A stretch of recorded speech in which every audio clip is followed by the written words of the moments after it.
യേശുവിൻ്റെ കൂട്ടായ്മയിലെ എല്ലാ പ്രിയ ദൈവമക്കൾക്കും പുതിയൊരു പ്രഭാതത്തിൻ്റെ ദൈവാനുഗ്രഹം നിറഞ്ഞ ഒരു ദിവസത്തിൻ്റെ എല്ലാവിധ ആശംസകളും നേരുന്നു. ദൈവകൃപയാൽ ഇന്നത്തെ ദിവസം സമൃദ്ധമായ അനുഗ്രഹങ്ങളുടെ ദിവസമായി മാറട്ടെ എന്ന് പ്രാർത്ഥിക്കുന്നു.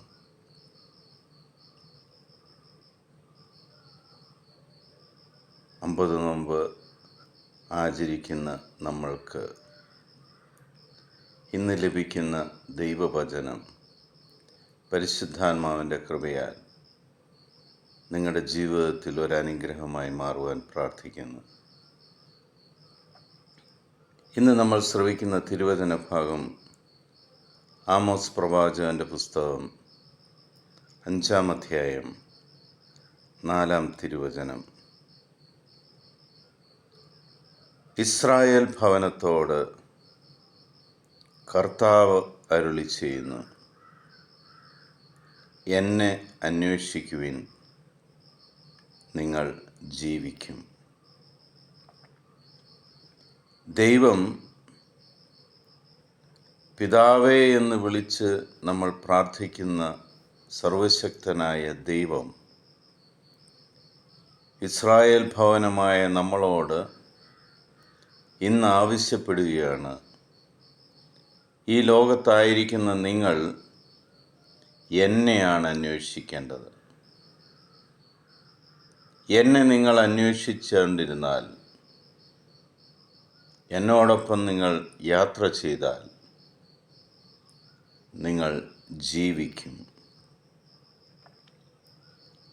ഈ ഭൂമിയിൽ ജീവിക്കുന്നതിനെക്കുറിച്ചല്ല കർത്താവ് പറയുന്നത്, ദൈവത്തോടൊപ്പം നമ്മൾ ജീവിക്കും എന്നുള്ളതാണ്.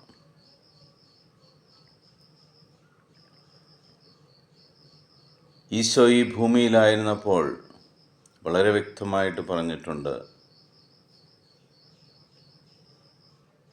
നിങ്ങൾ എന്നോടൊപ്പം വസിക്കുക. ആദ്യം നിങ്ങൾ എൻ്റെ രാജ്യവും നീതിയും അന്വേഷിക്കുക. അപ്പോൾ നിങ്ങൾക്ക് വേണ്ടതെല്ലാം തരുമെന്ന് വാഗ്ദാനം ചെയ്തിട്ടുണ്ട്. അതേപോലെ ദൈവമായ കർത്താവ് നമ്മളോട് നൽകുന്ന ഒരു വാഗ്ദാനമാണ്, നീ എന്നെ അന്വേഷിച്ചുകൊണ്ടിരുന്നാൽ നീ ജീവിക്കുമെന്ന്. പ്രിയ സഹോദരങ്ങളെ, ഈ 50 നോമ്പ് ആചരിക്കുന്ന വേളയിൽ ലോകത്തിൻ്റെ സുഖങ്ങളെക്കുറിച്ചോ ലോകത്തിൻ്റെ ആഗ്രഹങ്ങളെക്കുറിച്ചോ മാറ്റിവെച്ചിട്ട് അതിനെക്കുറിച്ച് ദൈവത്തോട് ചോദിക്കുന്നതിന് പകരം,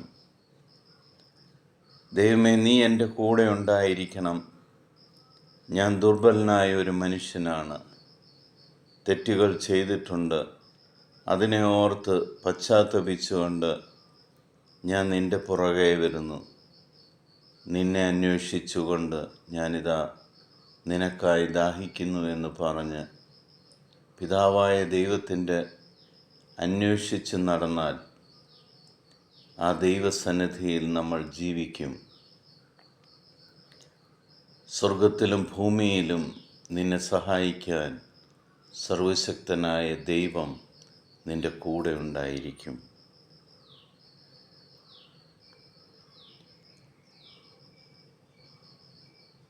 നമുക്കതിനായിട്ട് പ്രത്യേകം ശ്രമിക്കാം.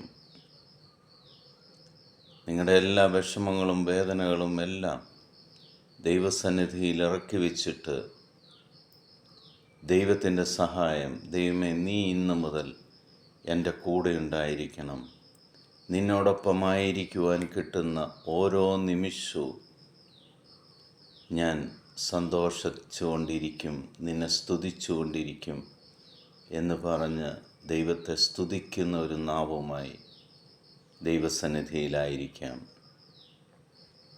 പിതാവായ ദൈവത്തിൻ്റെയും പുത്രനായ യേശു ക്രിസ്തുവിൻ്റെയും പരിശുദ്ധാത്മാവിൻ്റെയും കൃപയും അനുഗ്രഹവും സമാധാനവും എപ്പോഴും നിങ്ങളുടെ കൂടെ ഉണ്ടായിരിക്കട്ടെ. ഈ നിമിഷം ലോകത്തിലെ 800 കോടിയിലധികം വരുന്ന എല്ലാ മക്കളെയും ദൈവസന്നിധിയിലേക്ക് നമുക്ക് സമർപ്പിക്കാം. അത്ഭുതങ്ങളും അടയാളങ്ങളും ദർശനങ്ങളിലൂടെയും അവരെ ഓരോരുത്തരെയും യേശുക്രിസ്തു വീണ്ടെടുക്കുന്നതിനായിട്ട് പ്രാർത്ഥിക്കാം.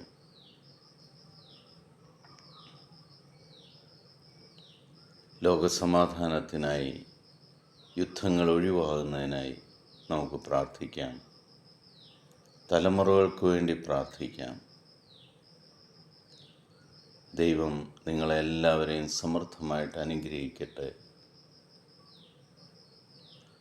സർവശക്തനായ പിതാവായ ദൈവത്തിൻ്റെയും സ്നേഹനിധിയായ യേശുക്രിസ്തുവിൻ്റെയും സമാധാനം നിങ്ങൾക്ക് ഞാൻ നേരുന്നു. ഈശോ മിശിഹായ്ക്ക് സ്തുതിയായിരിക്കട്ടെ.